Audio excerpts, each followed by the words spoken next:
Assalamualaikum warahmatullahi wabarakatuh. Alhamdulillahirabbil alamin. Allahumma shalli ala sayyidina Muhammadin wa ala alihi washabihi ajmain. Rabbi shrah li sadri wa yassir li amri wa hlul 'uqdatam min lisani yafqahu qawli. Amma ba'd. Puji dan syukur kita panjatkan kehadirat Ilahi Rabbi Allah Subhanahu wa taala yang masih mengkaruniakan kepada kita ibadah yang nyaman, makan minum yang nikmat, ibadah yang tenang. Dan mudah-mudahan karunia ini bisa kita implementasikan ke dalam amal yang soleh.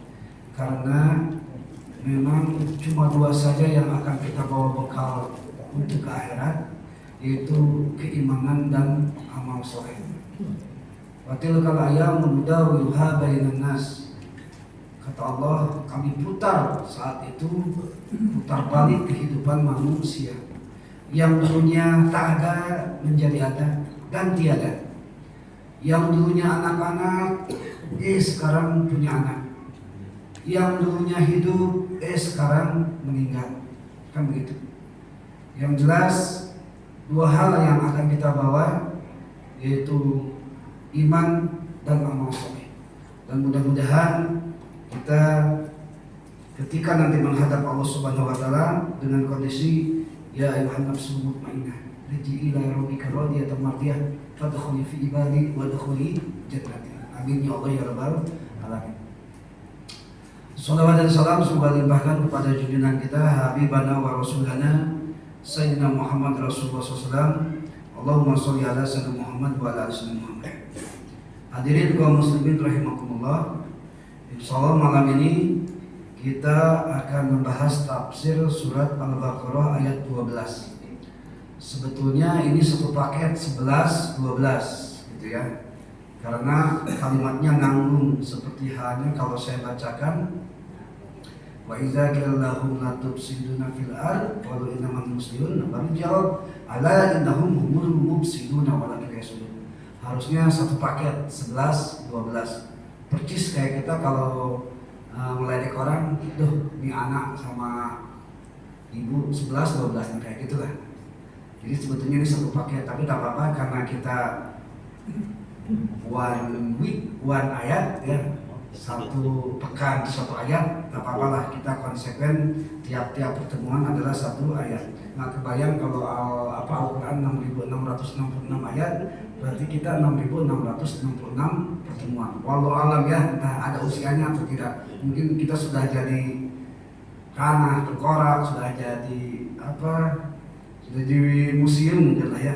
Tapi yang jelas satu hal, yang penting kita iman dan amal soleh, insya Allah. Wadhuli dan nanti insya Allah kita akan diridhoi oleh Allah Subhanahu wa taala. Amin ya Allah ya rabbal alamin. Baik, kita lihat aja ayat ke-12. Ala innahum. Ulang lagi. Ala itu kalimat litanbih, mengingatkan. Ala, ingatlah. Nah begitu bahasa dari Allah Subhanahu wa taala. Innahum, sesungguhnya mereka kaum munafik, hum mereka ini memang kalau dilihat dari struktur bahasa taukidnya sampai taukidnya 2, peringatannya 1 gitu ya. Ala, itu mengingatkan. Innahum, innya udah taukid, sesungguhnya hum mereka, hum lagi. Nah, udah 3 komponen ya. Tanbih, taukid, taukid di taukid. Jadi ini menegaskan kepada kita bahwa Allah ngomong sesungguhnya mereka mufsidun, yang membuat kerusakan. Jadi pada malam ini kita masih membahas tentang ya kerusakan gitu ya. Atau bahasa Arabnya adalah al-fasad. Jadi begini. Oh iya. Jadi begini. Pertama, iman. Iman itu lawan katanya nifaq, gitu ya, atau munafik, kan begitu.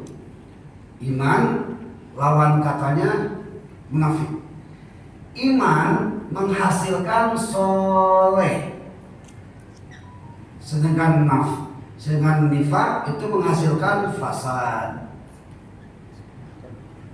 Kemarin kan gitu ya. Dalam laci ya. Masih ada.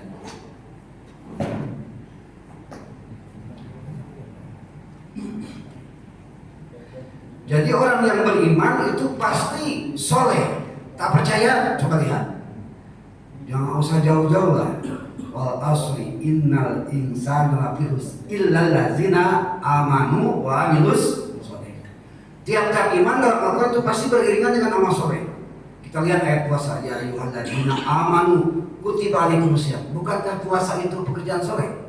Kan gitu ya. Atau lihat lagi, alladzina yu'minuna bil ghaib wa yuqimunas shalah. Soleh salat, soleh puasa, soleh aman, iman, ibadah. Orang yang beriman pasti menghasilkan amal soleh. Bagaimana kalau aku beriman tapi tidak soleh? Nah, diragukan keimanannya. Orang yang munafik itu pasti menghasilkan fasad atau kerusakan. Tapi mereka ngaku-ngaku kami tak berbuat kerusakan. Itu aja masalahnya. Fasad definisinya adalah al-khuruj anil i'tidal. Fasad itu adalah al-khuruj anil i'tidal. I'tidal yang ketika kita ruku sami Allah, itu i'tidal ya. Keluar dari hal-hal yang seimbang. Itu namanya fasad. Fasad itu amal salah. Kalau iman itu amal soleh. Begitu saja lah pokoknya. Karena kita berbicara tentang fasad yang dihasilkan oleh nifak, orangnya munafik. Jadi orangnya itu munafik, sifatnya adalah nifak gitu ya.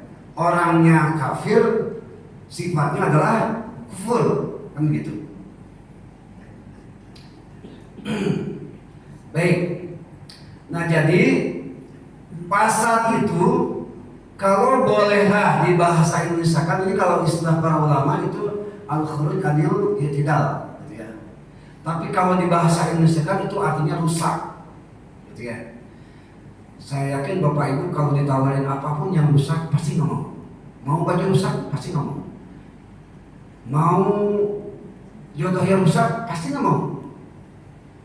Mau mobil yang rusak, kalau mobil mewah sih tak apa-apa gitu ya. Yang jelas yang rusak itu jarang ada yang mau dan nggak punya cita-cita untuk rusak, kan begitu. Nah, karena fasad itu berbuat rusak, ujung-ujungnya itu sumbernya itu pasti bakal jadi maksiat. Sedangkan kalau soleh itu menimbulkan taat. Taat dan maksiat ini berlawanan, ini juga berlawanan. Iman lawan nifaq, soleh lawan fasad, taat lawan maksiat. Nah gitu. Jadi kalau Bapak Ibu ngaku beriman, ngaku soleh, lihat taat apa tidak, itu aja pokoknya. Ya, aku iman, aku soleh, sholat tidak.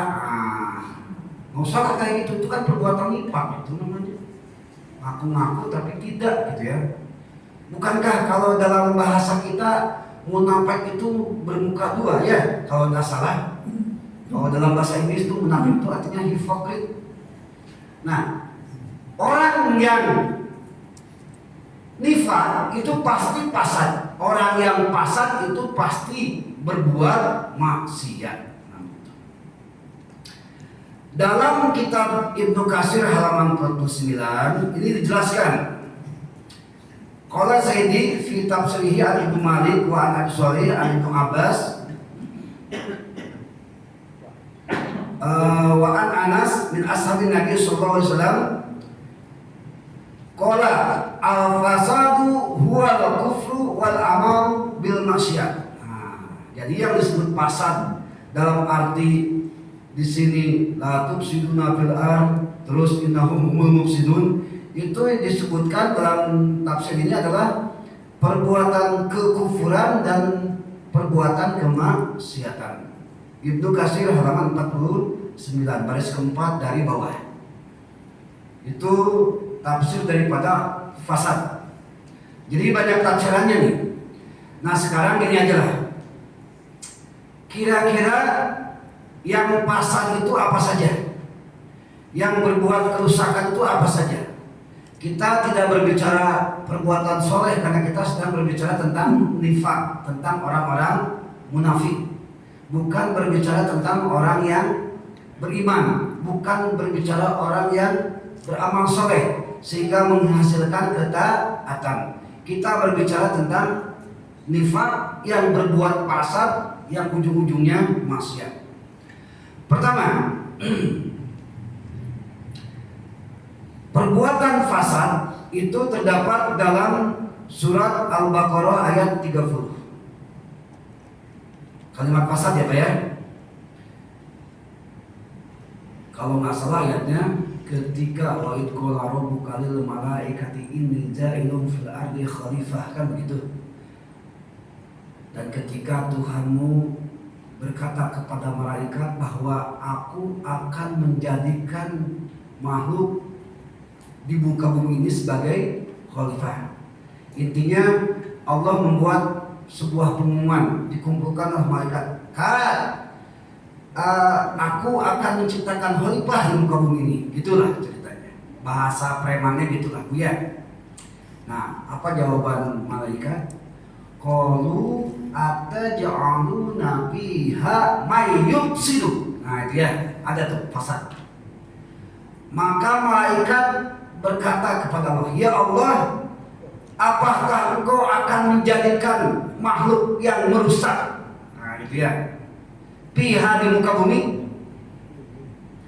Wa yasfiku dima, dan suka mengalirkan darah.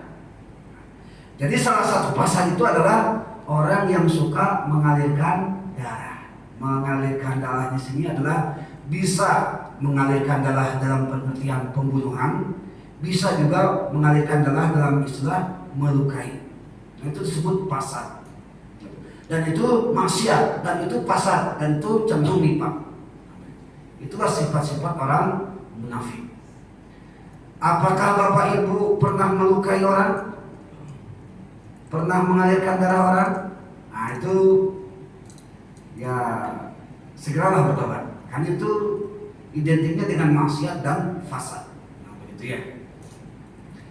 Jadi ketika Allah Subhanahu wa taala itu mau menciptakan makhluk di muka bumi ini, karena dulu Bu, Pak, sebelum bumi diciptakan manusia untuk di bumi itu Allah menciptakan yang namanya jin, gitu ya.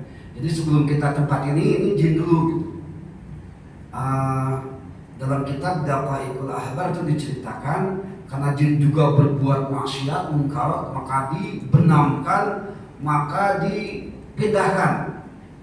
Sebagian ulama mengatakan jin itu ada di lapisan bumi yang keempat, wallahu alam, gitu ya.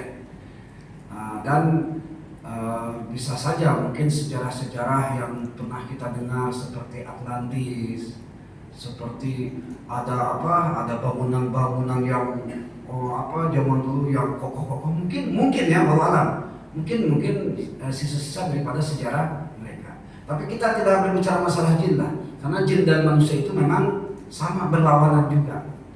Jin itu artinya tersembunyi, sedangkan anas itu artinya terbuka, terlihat.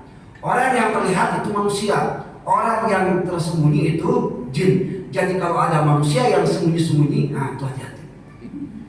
Bapak-bapak ada HP berbunyi, langsung cari tempat sembunyi.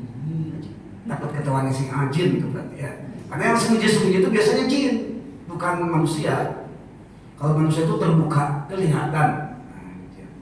Yang aneh zaman sekarang ada yang namanya manusia yang memang cari-cari yang tersembunyi gitu ya, lewat yang namanya dulu ada acara KUK, ada acara apa istilahnya, menantang alam gaib dan segala macamnya. Itu sebetulnya sampai kapan pun wallahu alam ya.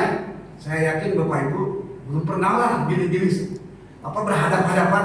Saya yakin, saya tanya satu persatu, saya yakin belum pernah kan berhadapan-hadapan gini. Nah itu ya.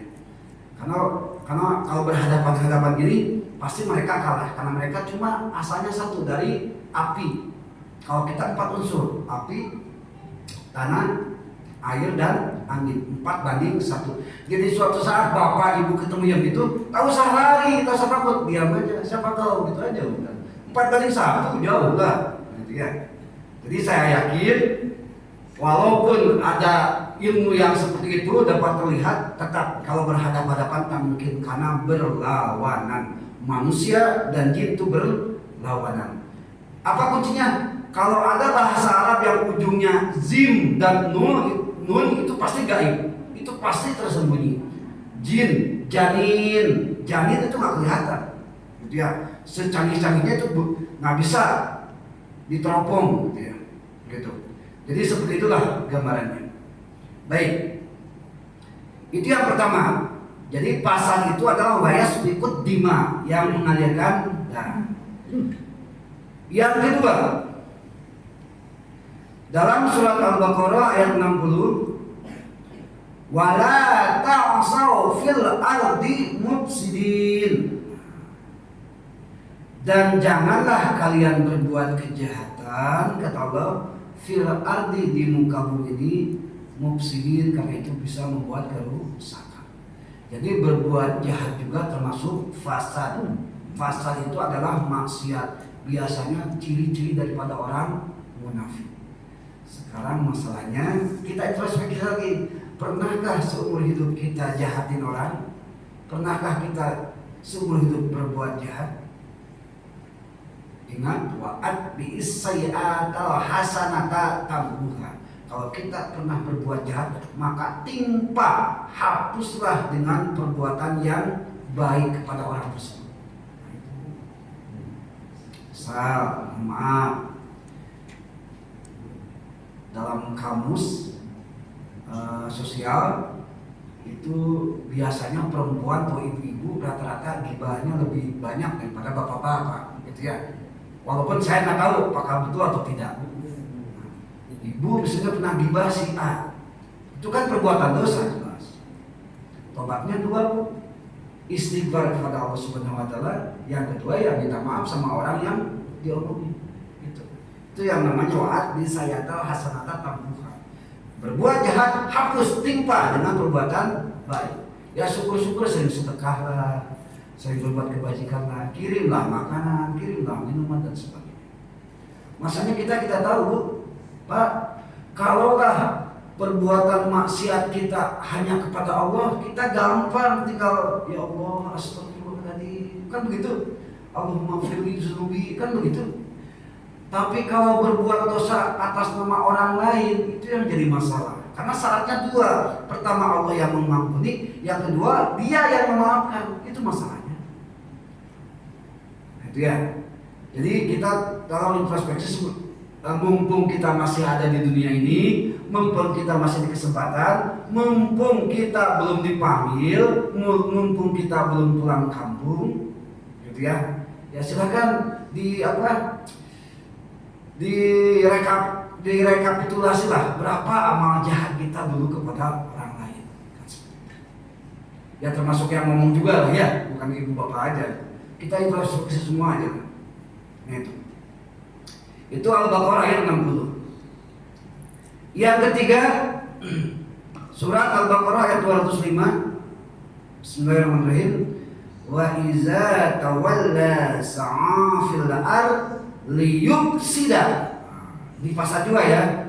Liyufsida fiha wa yuhlikal harsa wan nasla.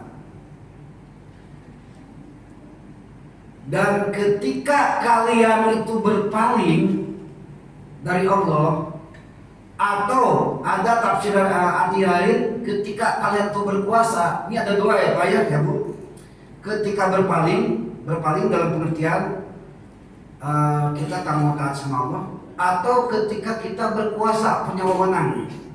Hati-hati ya, ada 2 nih. Fil ardi, di muka bumi ini, ketika kalian berpaling jauh dari Allah di muka bumi ini, ketika kalian punya wewenang atau berkuasa di muka bumi ini, hati-hati liyufsida fiha, hati-hati berbuat kerusakan di bumi ini, wa yahlikal harsa wa nasla, dan kalian merusak tanaman, pepohonan, wa nasla, dan ternak dan hewan ternak. Jadi di sini orang yang berpaling dari Allah atau orang yang berkuasa, yang berwenang, itu punya potensi merusak lingkungan. Itu maksudnya. Sekarang begini, air kalau dalam undang-undang ya, bumi atau tanah, air itu semuanya untuk kemakmuran rakyat, kan begitu. Tanah itu untuk rakyat, air itu untuk rakyat. Tapi karena kekuasaan, karena wewenang, ada statement yang mengatakan kalau tanah terbengkalai bertahun-tahun akan disita. Itu pasal namanya. Karena itu karena mentang-mentang punya wewenang. Atau air misalnya itu kalau tidak bisa gratis, tidak bisa diambil, harus bayar misalnya. Kan seperti itu. Karena asalnya air itu gratis. Bapak Ibu tinggal bikin sumur, silahkan ambil. Itu kan dari bumi, itu kan dari Allah. Gimana kalau dengan pam PDAM? Itu lain cerita. Karena kan itu pakai proses kan butuh biaya. Masa mau gratis lagi kan? Ya. Bagaimana yang jual air? Itu pun tak masalah. Karena kan itu ada jasa. Bukan menjual air, diartikan dengan menjual jasa. Kan seperti itu. Nah itu ya Pak ya.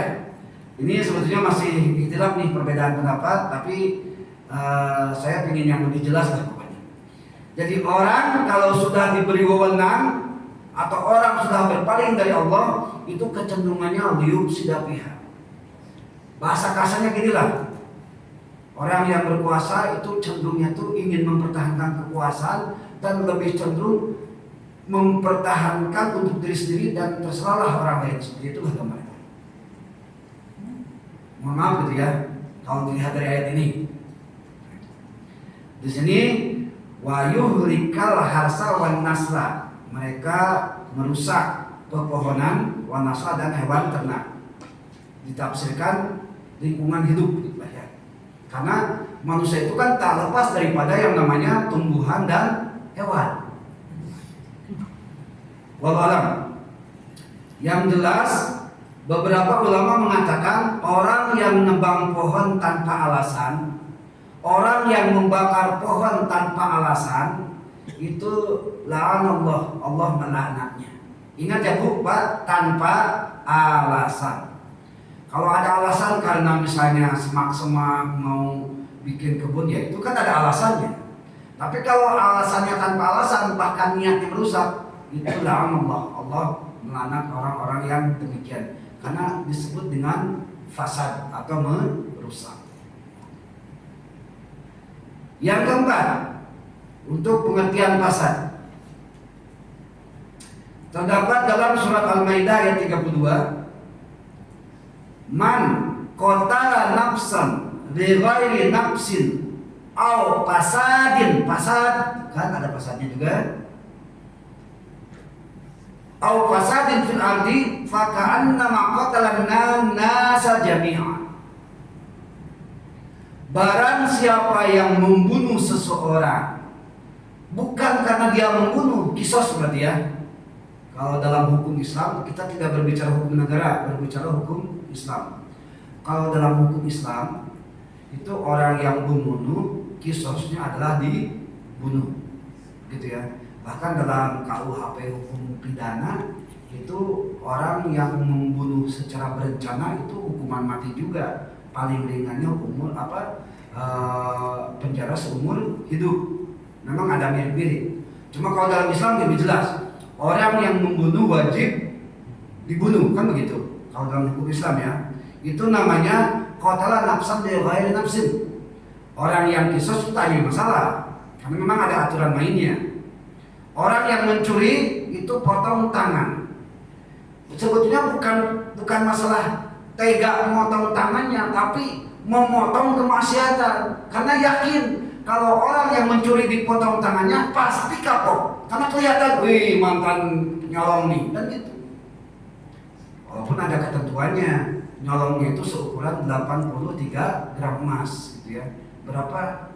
Pak Imam, kalau 83 gram emas itu kalau dirupiahkan berapa, Bu? 90 juta.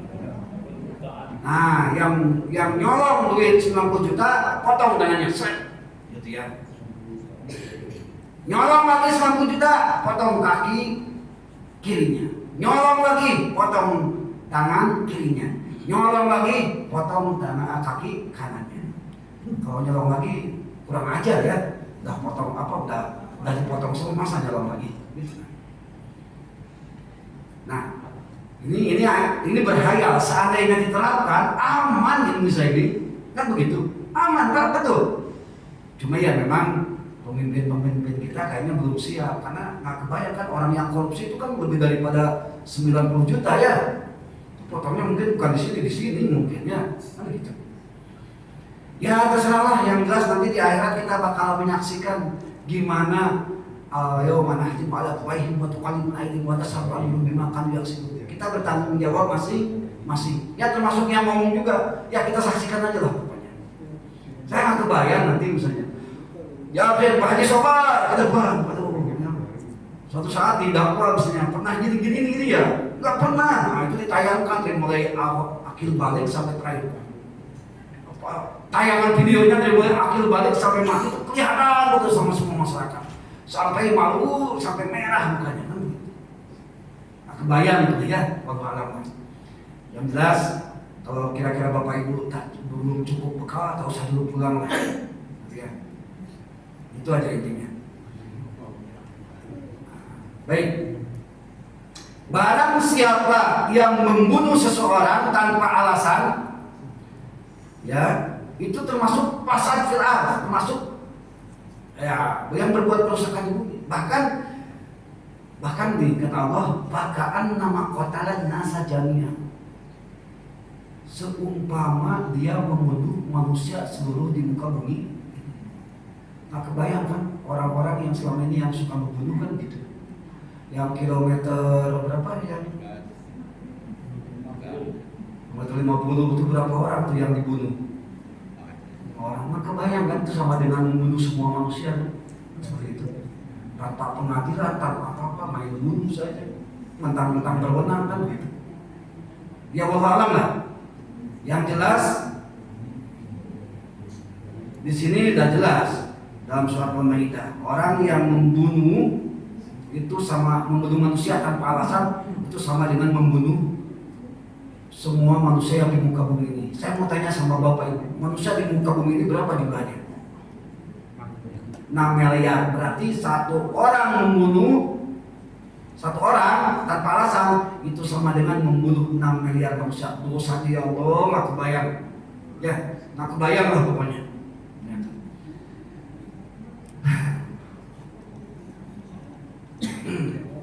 Untung kita tak pernah membunuh ya Pak ya, itu ya. Alhamdulillah. Jadi kita insya Allah mudah-mudahan terlepas dari sana. Dan kita berdoa kepada Allah mudah-mudahan tadi takdirkan seperti itulah.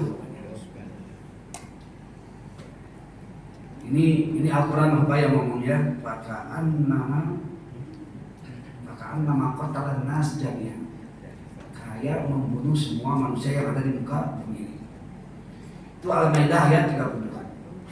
Selanjutnya, al-fasad adalah dalam surat Hud ayat 85. Wa ya qaumi awful mikyala wal mizana bil qisti wa la tabkhasun nas asya'uhum wa la ta'asaw fil ardi mufsidin. Sama dengan yang tadi. Ya. Ala innahum humul mufsidun. Kalau ini mufsidun, kalau ini mufsidin. Bedanya ya kalau mufsidun di sini rofa gitu ya.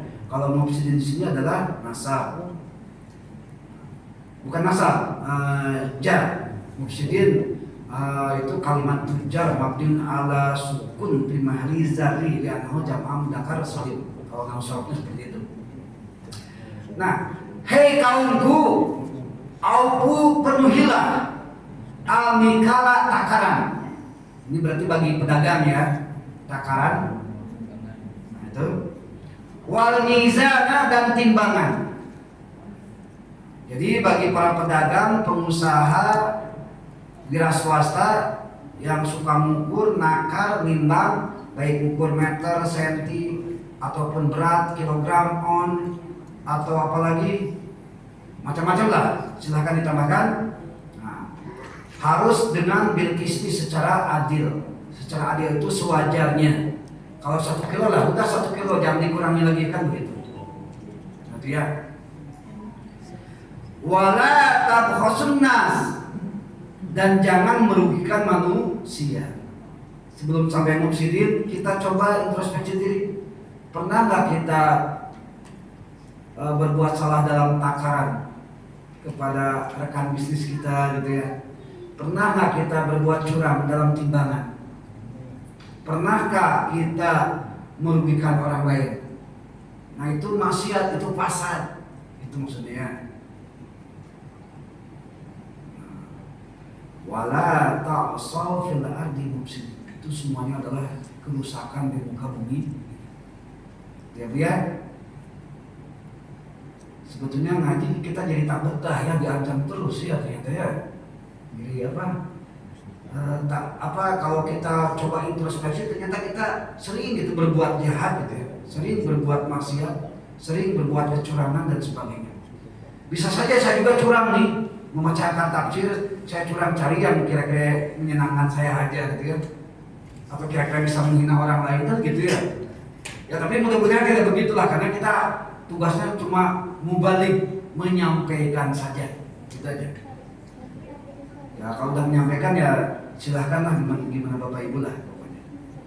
Nah jadi demikian, fasad termasuk orang yang berbuat curang dalam takaran, dalam timbangan, dan merugikan manusia.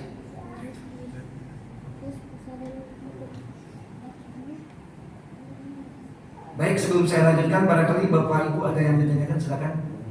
Silakan Pak Imam.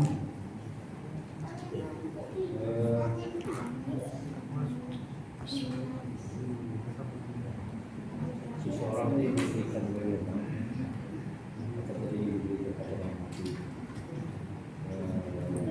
kuasa yang berdiri, dia bertahu, dia cenderung untuk berbuat dosa. Dengan melihat kenyataan-kenyataan kehidupan kita pada pemimpin, pada yang terjadi selama ini, kita lihat, ini mohon maaf, tidak cenderung kepada agama. Tidak cenderung kepada agama. Jadi kalau orang yang cenderung kepada agama itu harusnya tidak ada urusan pemimpin. Jadi apakah maksudnya menjadi kegelapan seperti itu? Kalau dia berkuasa demikian. Nah, kenapa kalau yang saya pribadi, kenapa nggak dipimpin orang yang tadi orang-orang yang beragama, artinya yang menolak agamanya, sehingga tidak ada kerusakan yang terjadi demikian. Sepertinya hari ini, dulu sampai sekarang, begitu terus. Jadi setiap pemimpin dia berbuat kerusakan. Jadi berbuat sesuai dengan yang buat dosa. Jadi bagaimana ceritanya? Apakah ada anunya gitu? Baik. Apakah ada statement yang bagaimana ya? Ya. Nah, itu. Berarti kita ngambil tarikh tasri berarti ya kalau dalam segi Islam. Jadi sejarah runut kenapa asalnya pemimpin yang sudah ideal menurut agama kok sekarang tidak cenderung kepada agama, kan gitu ya memangnya. Mungkin begini. Pertama, kriteria pemimpin itu cuma 4 yang diajarkan oleh Rasulullah SAW. Pertama, coba kita bandingkan dengan pemimpin kita, begitu nggak? Yang pertama adalah sidik, benar, jujur. Kira-kira pemimpin kita sidik ya, jujur ya? Kalau sudah diragukan, pasti fasad, pasti maksiat. Itu yang pertama. Yang kedua, patona. Itu dari Nabi loh. Syarat pemimpin itu 4 aja. Yang pertama sidik. Kalau pemimpin sudah jujur, bahkan pemimpin yang jujur itu itu sangat dilindungi oleh aras nanti di akhirat, gitu ya. Kalau pemimpin yang jujur. Yang kedua adalah patonah, pinter. Ya pinter di sini pinter dalam konteks kenegaraan, kebangsaan, kerakyatan, kemanusiaan, sosial dan sebagainya. Pinter nggak? Kan begitu. Kalau kira-kira nggak pinter, cenderung on, dah deh, pasti maksiat, pasti pasal. Kan begitu. Gak usah dijawab di sini ya Pak ya, jawab di hati aja lah. Yang ketiga amanah. Nah ini yang berat. Mungkin Bapak Ibu tahu kan amanah kayak gimana ya? Seorang rakyat mempercayakan kepada pemimpin supaya apa? Supaya menjadi pemimpin yang adil, pemimpin yang representatif, pemimpin yang istilahnya bisa memakmurkan rakyatnya dan sebagainya. Kira-kira amanah enggak pemimpin kita? Kan gitu. Karena memang mau tidak mau, gini ya Pak ya. Ini mohon maaf nih sama barangkali ada pemimpin di jamaah kita, mohon maaf betul. Dinasti Umayyah namanya saya lupa lagi, Abdul Aziz kalau nggak salah itu ya. Saya lupa lagi. Dia ketika mau menerima kekhalifahan, dia sampai bilang innalillahi wa inna ilaihi raji'un. Persis kayak Umar bin Khattab juga begitu. Merasa musibah itulah ketika menerima sebagai pemimpin gitu ya. Tapi dengan catatan bukan nggak boleh jadi pemimpin, justru pemimpin muslim yang soleh akan islah sama masyarakatnya, akan membias kesolehannya kepada masyarakat gitu ya. Ini hanya sebagai gambaran saja. Saking beratnya jadi pemimpin sampai bilang innalillahi wa inna ilaihi raji'un. Beda dengan sekarang kan, bukannya innalillahi, justru alhamdulillah. Bahkan alhamdulillahnya pakai plus barang, plus uang, plus macam-macam lah pokoknya. Dengan catatan bukan tidak boleh seperti itu, bukan. Kalau sedekah sih silakan saja, asal agama untuk kepentingan politik, masyarakat untuk kepentingan politik untuk kepentingan masyarakat, politik untuk kepentingan agama, jangan agama untuk kepentingan politik atau masyarakat untuk kepentingan politik, asal jangan gitulah pokoknya. Nah, yang terakhir yang keempat tadi sidik, patona, amanah yang terakhir adalah tabligh, yang menyampaikan, yang memberikan informasi kepada masyarakat apa yang sebenarnya terjadi. Jangan sampai ada peraturan A, protes, dibatalkan lagi. Itu kan informasinya jadi simpang siur kan? Nah seperti itu. Nah, gimana tarikh tasrihnya? Jadi begini Pak Imam. Dulu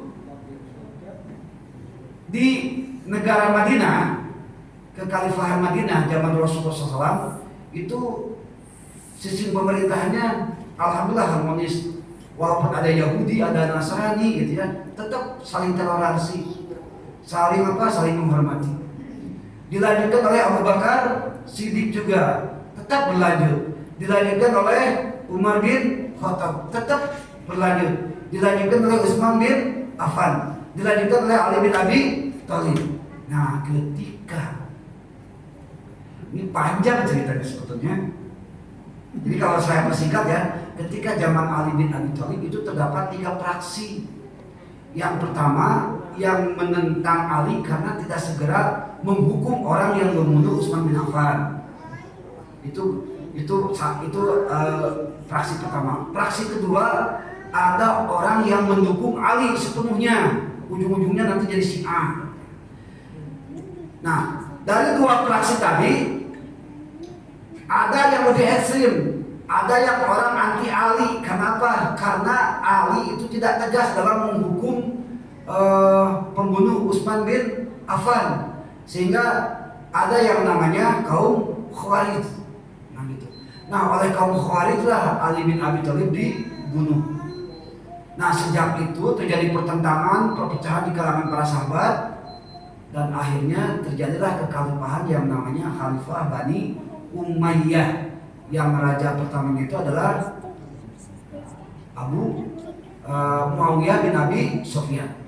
Nah dari mulai sanalah sistem hierarki, sistem monarki, sistem kerajaan yang harusnya mencari pemimpin itu dengan musyawarah, dengan mufakat, ini jadi dari ayah ke anak, dari anak ke cucu, terus selanjutnya. Awal mulanya dari sana Pak Imam. Jadi harusnya mencari pemimpin itu dari musyawarah, ini dari dinasti. Muawiyah bin Abi Sufyan punya anak namanya Yazid. Yazid jadi raja. Yazid punya anak namanya Marwan. Marwan jadi raja. Itu aja terus. Akhirnya kalau udah monarki, udah dinasti, ya udah. Gambarannya seperti itu sampai sekarang. Sekarang pun tak jauh beda kan. Anak presiden jadi apa? Soekarno punya anak pernah jadi presiden juga anaknya. Kan begitu. Ya harus diceritakan. Mau tidak mau unsur dinasti itu ada lah. Kadang-kadang musyawarah, kadang-kadang mufakat itu cuma formalitas saja. Pemilu cuma formalitas saja. Wallahu alam kan. Tapi ini sebetulnya hanya ringkasan saja, takut salah paham. Seharusnya memang ada satu waktu kita menceritakan bagaimana sistem pemerintahan Islam ya yang ideal. Sampai sekarang kok kenapa orang yang beragama tapi tidak menerapkan agamanya? Itu memang harus kita runut melalui tarikh tasri gitu ya. Ada satu disiplin ilmu yang namanya tarikh tasri gitu ya. Atau SKI juga sejarah kebudayaan Islam. Cara menurut kenapa bisa demikian? Kok sekarang pemimpin tidak cenderung kepada agama tapi cenderung kepada nasional, cenderung kepada kepada ya wallahualam lah, saya bukan bidangnya. Yang jelas kalau secara tarikh tasri seperti itulah gambarannya. Gara-gara dari musyawarah ke dinasti gitu aja. Satu lagi, berikan amanah. Sidik, amanah, patronah, tablik. Sedikit Ustaz. Nah, jadi kan ini sekarang kondisinya udah alhamdulillah kita negara. Itu bagaimana pertanggungjawaban sebagai ulama-ulama yang sudah tahu tapi dia tidak meluruskan? Ulama itu kewajibannya cuma Ustaz, sebagai kami yang memilih tadi itu salah, apakah ada pertanggungjawaban? Yang pertama, kaidah usul fikih mengatakan asyariku bisa diseru yang bekerja sama dalam kemaksiatan termasuk maksiat. Contoh, misalnya Bapak melihat orang yang kelahi, dibiarkan perkelahian maksiat bukan? Maksiat ya kalau tanpa alasan ya. Jadi kalau bela diri lain cerita. Nah, kita itu kalau menurut usul fikih itu termasuk membiarkan kan. Padahal kita punya kemampuan membiarkan kemaksiatan, maksiat juga. Di wilayah kita ada judi tapi dibiarkan, berarti kita punya wewenang tapi membiarkan, berarti kita dosa judi juga. Itu namanya asyaiku bisabi salu. Nah sekarang kita memilih. Kalau memilihnya kita tahu dia itu tak amanah, kita kena dosanya. Padahal kita tahu. Tapi kalau kita memilih karena unsur ketertipuan, kirain muka polos soleh, ternyata daya ledaknya, daya bahayanya tinggi misalnya. Karena ketidaktahuan, apapun dosa kalau tidak tahu itu bukan dosa. Itu aja. Seperti itu gambarannya ya. Atau yang terakhir, ketika kita dipilihkan kepada pilihan buruk semuanya, carilah yang buruk dari yang terburuk. Carilah yang buruk dari yang terburuk, seandainya semuanya buruk gitu ya. Nah, karena tetap seburuk-buruknya pemimpin masih wajib ada pemimpin daripada tidak ada pemimpin sama sekali. Itu. Sudah menjelang Isya, hadirin kaum muslimin rahimakumullah, ternyata ayat 12 belum tuntas. Harusnya hari ini kita tidak tuntas karena pasat sampai surat apa, Pak Imam? Ud 85 masih ada Al-Qasas 77, Al-Anqabut 36, Al-Rum 41, As-Sad 28, Al-A'raf 56 dan Al-Anbiya 21. Itu kriteria fasad. Kita coba satukan lagi dengan ayat 13 dan mudah-mudahan. Jadi judulnya untuk 2 minggu ke depan Al-Baqarah ayat 12 dan 13. Itu aja. Karena ini belum selesai. Hadirin kaum muslimin rahimakumullah. Yang terakhir, saya teringat dengan hadis Nabi yang mengatakan man ra'a minkum munkaran fa yughayyiru bi yadihi fa illam yastati' fa bi lisanihi fa illam yastati' fa bi qalbihi. Kalau kita lihat kemunkaran, kemaksiatan, ketidakbecusan di hadapan kita, maka kalau kita punya kekuatan, punya wewenang, Fayughayyir biyadi, robah dengan wewenang kita, kan begitu. Sebagai punya wewenang, misalnya wewenang hukum, jaksa, polisi, hakim, silakan gunakan wewenangnya. Tapi kalau kita bukan jaksa, bukan polisi, fa'ilam yastati fabilisani, cukup dengan menyampaikan. Nah, berarti kita cuma lisan ya Pak ya. Bapak pun tak bisa ngomong, fa'ilam yastati fabi qalbi, cukup dalam hati. Hati mengutuk, membenci perbuatannya, maka wadzalika adzaful iman. Walaupun kalau dalam hati itu selemah-lemahnya iman. Jadi idealnya kita dengan lisan. Alhamdulillah saya kebagian lisan untuk menyampaikan, kan begitu. Bapak-bapak mau pakai apa? Silakan. Mau pakai wewenang, mau pakai lisan, atau mau pakai hati, silakan pilih masing-masing. Itu saja mungkin yang bisa saya sampaikan. Mohon maaf atas segala kekurangan. Insya Allah saya bukan berniat mengejek, tapi insya Allah mengajak. Bukan sentimen, tapi insya Allah berargumen atau berdalil. Mudah-mudahan ada manfaat buat kita dan menjadi bekal nanti majelis ini, menjadi bekal nanti di akhirat kelak. Amin ya Allah ya Rabbal alamin. Usikum wa nafsi bitaqwallah wallahu muwaffiq ila aqwamit thariq. Wassalamualaikum warahmatullahi wabarakatuh.